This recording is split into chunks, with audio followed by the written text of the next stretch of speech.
नमस्कार। प्रसंगस में आप सभी का स्वागत है। प्रसंगस में शुरुआत करते हैं प्रमुख चर्चाओं की। तो आज फिर से एक बार अयोध्या चलना पड़ेगा, जहां अयोध्या में क्या कुछ रहा उसको लेकर के आपसे चर्चा करेंगे। राम मंदिर प्राण प्रतिष्ठा के बाद में कल तक जहां अन्य श्रद्धालुओं का वहां प्रवेश निषेध बनाया हुआ था, तो आज वहां सुबह 3 बजे से ही श्रद्धालुओं का पहुंचना शुरू हो गया, क्योंकि 23 जनवरी से आम दर्शकों के लिए दर्शन की सुविधा की घोषणा की गई थी। 3 बजे से सुबह लाइन लगी रही और दोपहर होते होते 3 लाख लोग दर्शन कर चुके थे। क्योंकि वहाँ काफ़ी संख्या में लोगों का आवागमन हो रहा है, तो सुरक्षा की दृष्टि से कल हालांकि मुख्यमंत्री लौट गए थे लखनऊ, लेकिन आज फिर वो आए अयोध्या में। ट्रस्ट के पदाधिकारियों के साथ में उन्होंने एक हाई लेवल बैठक की, जिसमें दर्शनार्थियों को पूर्ण रूप से दर्शन के लिए किसी प्रकार की कोई परेशानी न हो, उनकी सुरक्षा हो और अधिक समय उनको इंतजार नहीं करना पड़े। इसके साथ साथ में इस सुरक्षा व्यवस्था को लेकर के भी वहाँ उन्होंने एक बैठक ली, जिसमें गृह सचिव के अलावा एडीजी सिक्योरिटी भी वहाँ उस बैठक में मौजूद रहे। बात करते हैं अयोध्या की, तो अयोध्या की जैसा कि मैं बार बार कहता आया हूँ कि अयोध्या में जो राम मंदिर की प्राण प्रतिष्ठा का जो उत्सव है, उसको लेकर के विदेश में भी काफ़ी कुछ उत्साह बना हुआ है। तो जिसको लेकर के अमेरिका में भी वहाँ उत्सव की काफ़ी धूम देखने को मिल रही है, जहाँ न्यूयॉर्क के टाइम्स स्क्वायर में काफ़ी कुछ मतलब कई प्रकार के आयोजन किए गए, जिसमें विशेष रूप से जिस प्रकार से अपने भारत में रोशनी, सजावट, आतिशबाजी, प्रसाद वितरण, पूजा किया, वैसा कुछ वहाँ किया गया।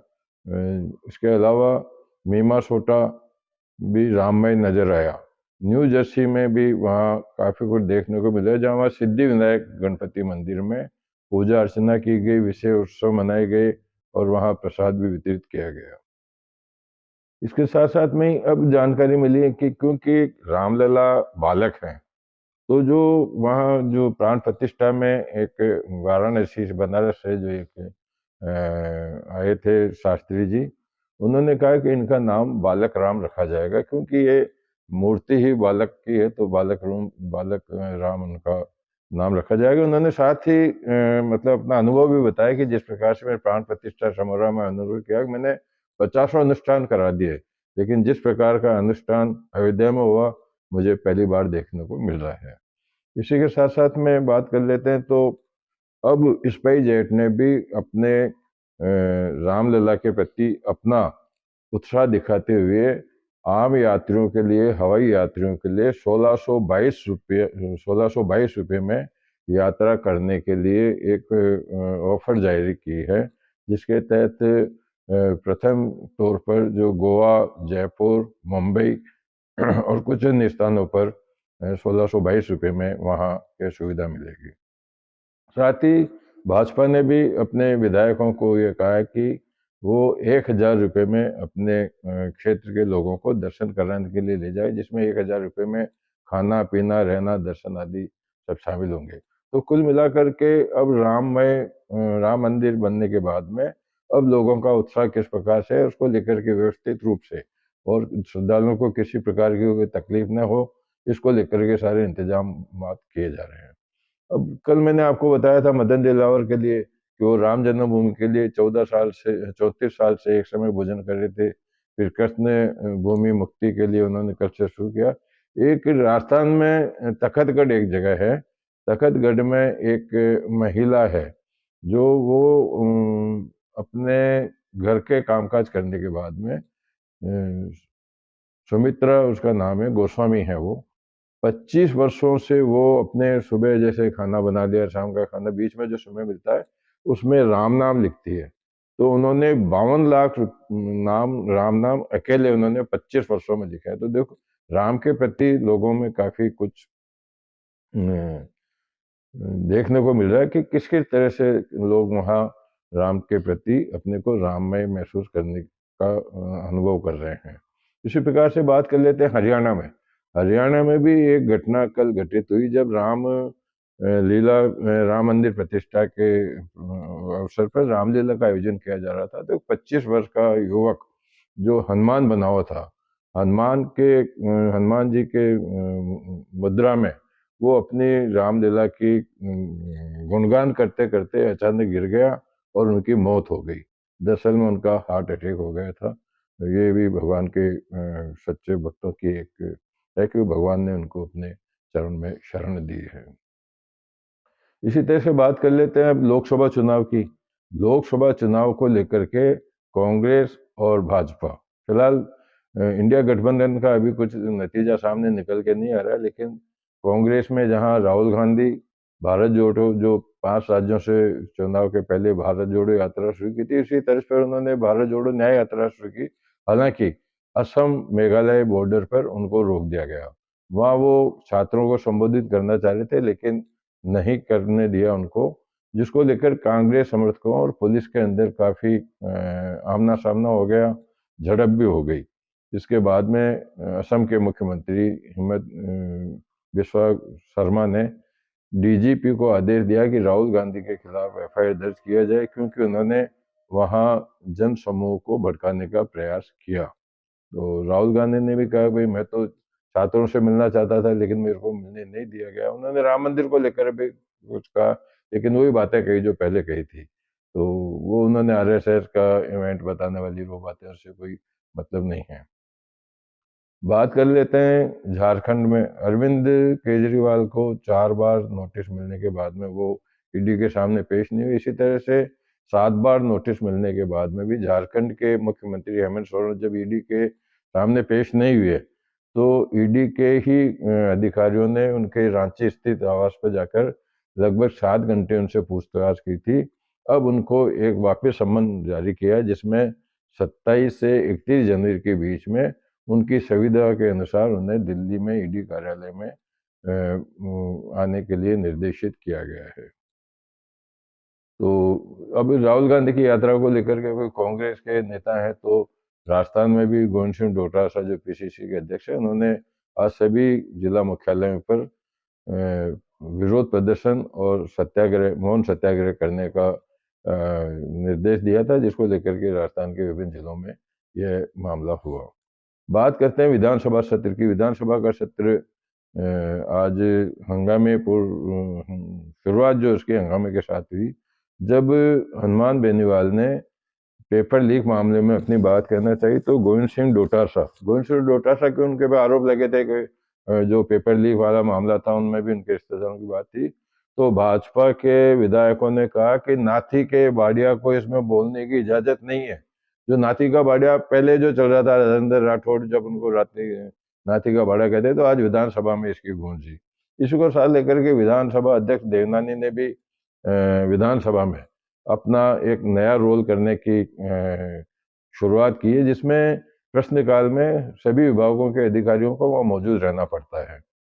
जब प्रश्नकाल समाप्त होने लगा, तो कुछ अधिकारी उठे जाने लगे, तो उन्होंने सख्ती बताते हुए कहा कि आप लोग यहीं बैठे रहिए, नहीं जा सकते। जब तक विधानसभा अध्यक्ष की अनुमति नहीं हो, जब तक आप यहाँ से नहीं जा सकते। इसी प्रकार से एक नई कार्रवाई हुई। मदन दिलावर जो शिक्षा मंत्री हैं, उन्होंने अपने क्षेत्र के 2 अधिकारियों की शिकायत की कि उन्होंने किसी मामले में कोई गड़बड़ की है, तो उनको वहीं से निलंबित करने के निर्देश भी जारी किए गए। बात कर लेते हैं मुख्यमंत्री भजनलाल शर्मा की। मुख्यमंत्री भजनलाल शर्मा ने अब एक नई शुरुआत की है अपने विधानसभा क्षेत्र में।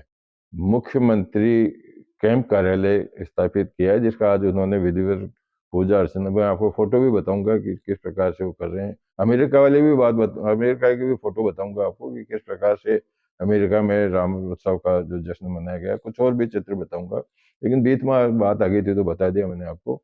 तो इस प्रकार से भजनलाल शर्मा ने सांगानेर में मुख्यमंत्री कैंप कार्यालय का उद्घाटन किया है, जहां नियमित रूप से जन सुनवाई की जाएगी।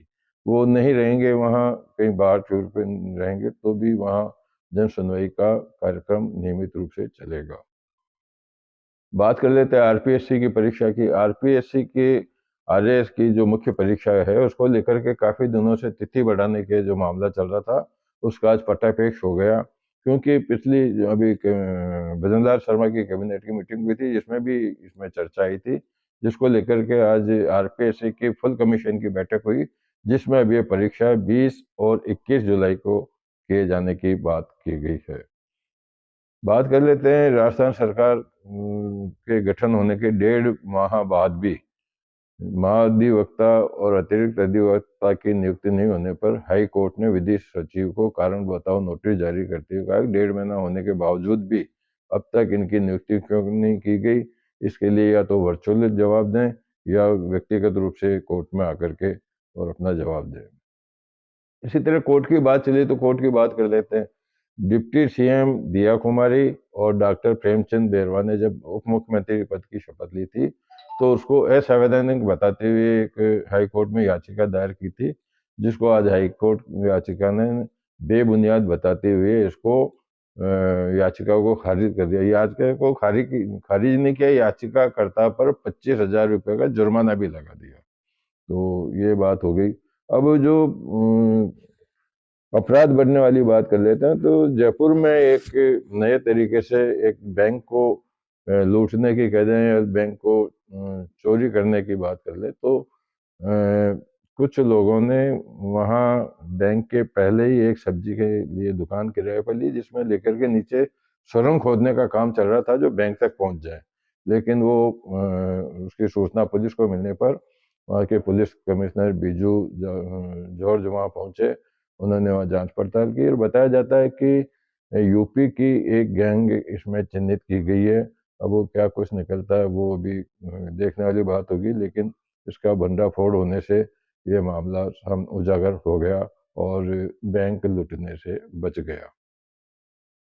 बात कर लेते हैं कि नगर परिषद किशनगढ़ के कमिश्नर की। तो अब प्रशासन सत्ता बदलने के बाद में निलंबन का दौर भी प्रेमचंद आईएएस को भी कल निलंबित किया गया था और आज धर्मपाल जाट है कमिश्नर वहाँ पे, उनको भी आज निलंबित कर दिया गया। उनके वहाँ के सभापति ने शिकायत की थी कुछ पट्टों के मामले में, 4 कर्मचारियों को नियमित करने के मामले में, तो उसको लेकर के कलेक्टर ने आज आदेश जारी करके उनको निलंबित कर दिया तथा उनका अतिरिक्त कार्यभार वहाँ के एसडीओ को दिया है। और चलते चलते में बात कर लेते हैं कि जो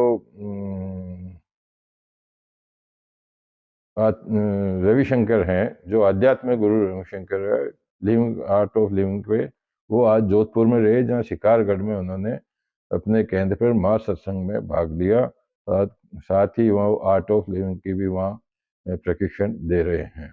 इन्हीं सब चर्चाओं के साथ में आज के इस प्रसंग वर्ष को यहीं विराम देते हैं। कल फिर नई चर्चाओं के साथ में आपके समक्ष हाजिर होऊंगा। तब तक के लिए नमस्कार।